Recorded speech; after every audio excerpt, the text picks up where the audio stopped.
Hello, everyone. Today we're going to talk about Bilstrom's nuclearitis. Now, why would I feel obligated to put a name on a positive ANA when there's no other antibodies that have been identified up to this point, no other parts of the DNA identified? Well, let's go back just a little bit, and we're going to circle back around to that thought. So what about, here you are the expert in reversing and preventing autoimmune disease in your community, and you see somebody that comes in with the classic presentation. Let's say they were preterm, uh, delivered by C-section, not breastfed, only bottle fed, intolerant of formulas, cow's milk dairy formulas as a newborn. They've had all the immune system dysregulation as a young person. They've had the asthmas and the allergies and the eczemas.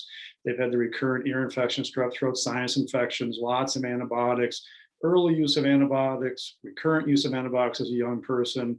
They've obviously had the estrogen dominance with the bad flows and the bad cramps and the PMS and the ovarian cysts and the breast cysts and the fibroids, all this kind of classic stuff. And you could just see this autoimmune stuff coming a mile away as you go through their health questionnaire. And they've been identified as rheumatoid arthritis or lupus or Hashimoto's, any of the autoimmune diseases you want to pick. And then eventually they show up at your clinic, and maybe they're on medicines that suppress the immune system, maybe they're not. Maybe they had a ton of Motrins and Advils over the years, maybe they haven't, but they definitely come in with the already diagnosed autoimmune disease. Well, you know what your marching orders are.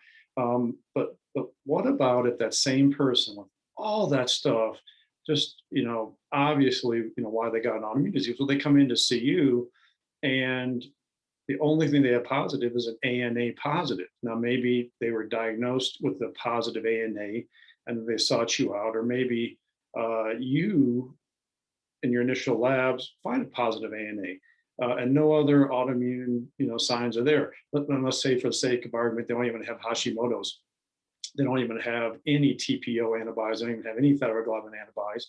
But one way or the other, they show up with a positive ANA. Well, what are you going to do? Now, historically, what's happened if somebody gets a positive ANA, they're told, oh, that's not an autoimmune disease.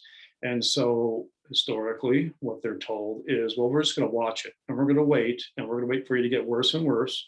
And eventually, when you turn positive for an autoimmune disease, i.e., another part of the DNA is attacked, so then they go, oh, well, you got rheumatoid arthritis, you have lupus, you have Sjogren's, you have mixed connective tissue disease, whatever it is. And then we're going to offer you a medicine. And the only thing we're going to offer you is a medication that suppresses your immune system. And because we're not really addressing the underlying issue, you're not going to feel your best. And because we're not really fixing the reason why you got this autoimmune disease in the first place, you're getting worse and worse. And oh, by the way, these medicines can give you an infection that'll kill you. They can cause cancer. They can even give you a new autoimmune disease. So that's very problematic, right? And so what I felt like, and this is kind of inherent in allopathic medicine, is we don't have a diagnosis. We don't know what to do. We can't offer people anything. Now, what you know now, and if you don't know it, you will know it pretty soon, is that really in the big picture, it doesn't matter what name we put on things. The main thing is, well, what's causing it? If we can figure out what's causing something, we should be able to make it go away, even if we don't have a name for it. So a lot of people might come into you saying, hey, I want you to help me diagnose this autoimmune disease that I have, because people can't figure out this lupus or mixed connective tissue disease or whatever. You say, well, it doesn't really matter what name we put on it. More important is what's causing it. And if we can figure out what's causing it, we should be able to make it go away. Now, with the ANA, I felt like it was very important, though, to give it a name, because then we say, okay, now we give it a name. Now we're going to address it. But without addressing with medications that are typically used to suppress the immune system, we're going to identify exactly why you have this Bilstrom's nuclearitis, a positive ANA without other parts of the DNA being positive or other body parts being identified as being attacked yet. We're going to figure out why. We're going to address the why. We're going to make you feel a lot better, and we're going to make that ANA go negative.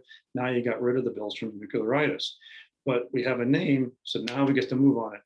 Now, in the big picture, I like this also because more recently I've heard the term used for positive ANA as a not fully developed autoimmune disease. Now, it's an autoimmune disease because you're attacking a body part, right? That goes without saying. But I like that because it's kind of like diabetes. If you ideally, you should have like 10, 20 years to turn around pre-diabetes, insulin resistance, but long before it ever gets to type 2 diabetes. But why would we wait around and just wait for somebody to have diabetes and go, oh, we kind of saw this coming, but we didn't do anything. We're just going to wait until you get diabetes. Oh, now you got diabetes. Now we'll do something. Well, how silly would that be? If you can see diabetes coming, why wouldn't you do your due diligence and make it go away rather than just wait until you go, oh, now you're so bad. Now you do have diabetes. Well, it's the same thing with this. Why would we wait around and just watch a sort of not fully developed autoimmune disease turn into a fully developed autoimmune disease? Why don't we just go ahead and turn around and get rid of it before it gets there? That makes so much more sense, right? So we have named Bilstrom's nuclearitis. That is a positive ANA in your patients that have everything that you knew autoimmune was coming, from birth, basically. Or you have people that, really don't have that much stuff going, don't have a whole lot of immune system stuff going. But you see this ANA, well, there's an immune system disruption. They moved away from that set point. But then we have this Bilstrom's nuclearitis. Now, I named this back in 2018. It actually showed up in print for the non-electronic print for the very first time in 2020 with the new pain management textbook, Advanced Therapeutic and Pain Management, where I was asked to write the chapter on managing pain in the presence of autoimmune disease. So we had Bilstrom's nuclearitis in that. Bilstrom's nuclearitis is going to be in print for the second time with a nurse practitioner's guide to autoimmune medicine, reversing and preventing all autoimmune disease. Now, this is so common. You won't believe how common it is. And I think part of what you want to do is really get the word out that this is an autoimmune disease. Let's don't wait. Other people may wait. You as the expert in your community will not wait. You'll address it and all this kind of stuff, but it's so common. And I will kind of give you an example that I've seen, and this is one reason why I felt like it was really important to name it, because so many people suffer needlessly waiting for it to get worse. So here's Lady Gaga, who, what a wonderful woman. Oh my gosh, the causes that she backs and tries to help people. Oh, she's helped so many people. So here she is with an aunt with lupus, and all the data and the advanced scientific course we're going to be offering. We're going to talk more about this, but things run in families, right? And the same autoimmune disease runs in family, but also just autoimmune diseases run in families too. And so here's an aunt with lupus, and Lady Gaga has been identified as having a positive ANA. Well, a couple of years ago, she had to cancel some tour dates, and the speculation was that she wasn't feeling well unless she had lupus. Well, spokesman comes out and says, oh, well, she doesn't have lupus. Her aunt has lupus, so we understand why people might think this is the case. But really, she doesn't have lupus. What she has is a positive ANA, so she doesn't have an autoimmune disease. What she really has is fibromyalgia.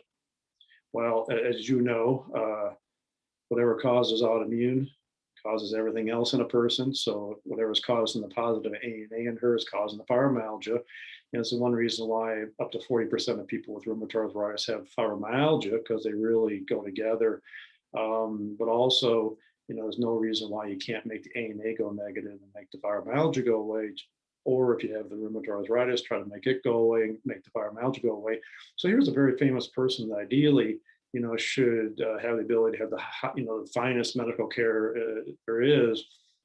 But unfortunately, people don't know what you know, and they're just going to let her sit around and get worse and worse until she does get other body parts attacked, other parts of her DNA attacked, and then they'll say she has lupus or rheumatoid or psoriasis or whatever it might be.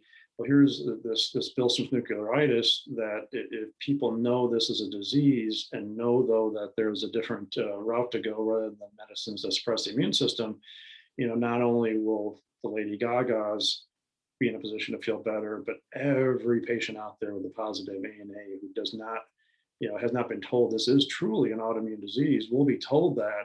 And then we say, well, but we're not going to wait till it gets worse. We're going to deal with it right now. We're going to make that ANA go negative, and you're going to feel a ton better, and everything else you got going on is probably going to be a ton better as well. Thank you so much. And remember, what the song says and what the book says. Got a revolution, got to revolution. Thank you.